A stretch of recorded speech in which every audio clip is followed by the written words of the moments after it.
Assalamualaikum warahmatullahi wabarakatuh.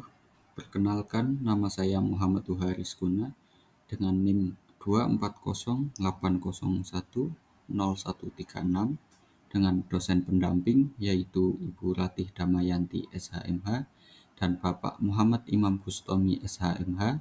Kali ini saya akan memberikan pengertian mengenai sistem hukum. Yang pertama adalah pengertiannya.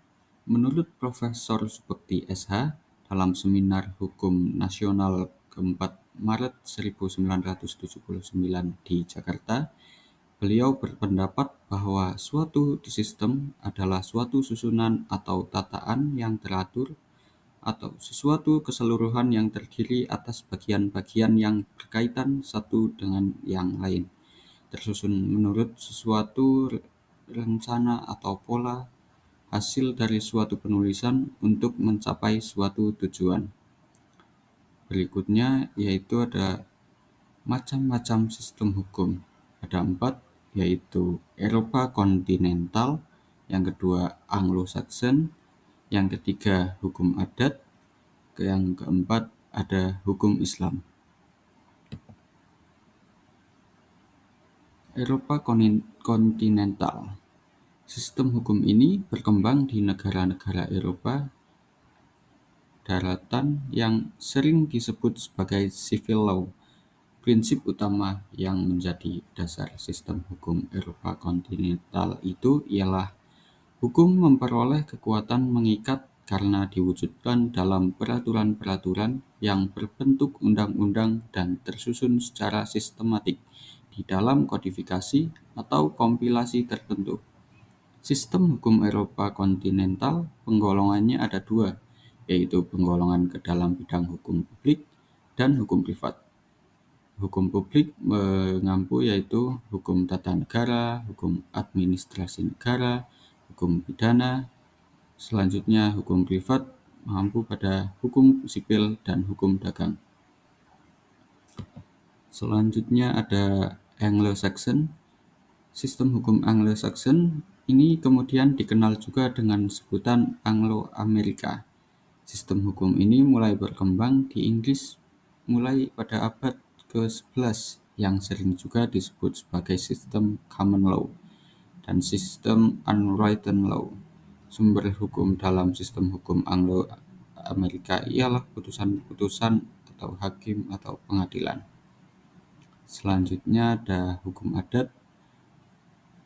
Sistem hukum ini hanya terdapat dalam lingkungan kehidupan sosial di Indonesia dan negara-negara Asia lainnya seperti Cina, India, Jepang, dan negara-negara lain.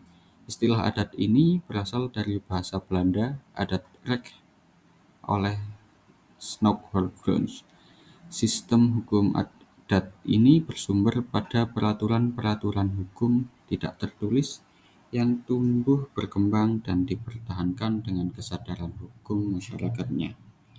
Berdasarkan sumber hukum dan tipe hukum adat, dari 19 daerah lingkungan hukum Rechtsklink di Indonesia, sistem hukum adat dibagi dalam 3 kelompok, yaitu hukum adat mengenai tata negara, hukum adat mengenai warga, dan yang terakhir yaitu hukum adat mengenai delik. Selanjutnya yang terakhir yaitu ada hukum Islam. Sistem hukum ini pada awalnya dianut oleh masyarakat Arab berbarengan dengan perkembangan Islam pada saat itu. Sehingga berkembangnya hukum Islam ini berlanjut juga ke negara lain di sekitar Arab seperti di Asia, Afrika, Eropa, dan Amerika. Hukum Islam ini memiliki beberapa sumber, yaitu yang pertama Al-Quran, yang kedua Sunnah Nabi, yang ketiga Ijma, dan terakhir yaitu Qiyas. Lalu dalam perkembangannya, hukum Islam melahirkan 2 cabang, yaitu Aqdiyah dan Al-Khilafah. Selanjutnya, jika ada pertanyaan dapat disampaikan di kolom komentar ya teman-teman. Terima kasih atas perhatiannya. Semoga ilmu yang sedikit saya sampaikan ini dapat bermanfaat bagi teman-teman yang mendengarkan. Terima kasih. Wassalamualaikum warahmatullahi wabarakatuh.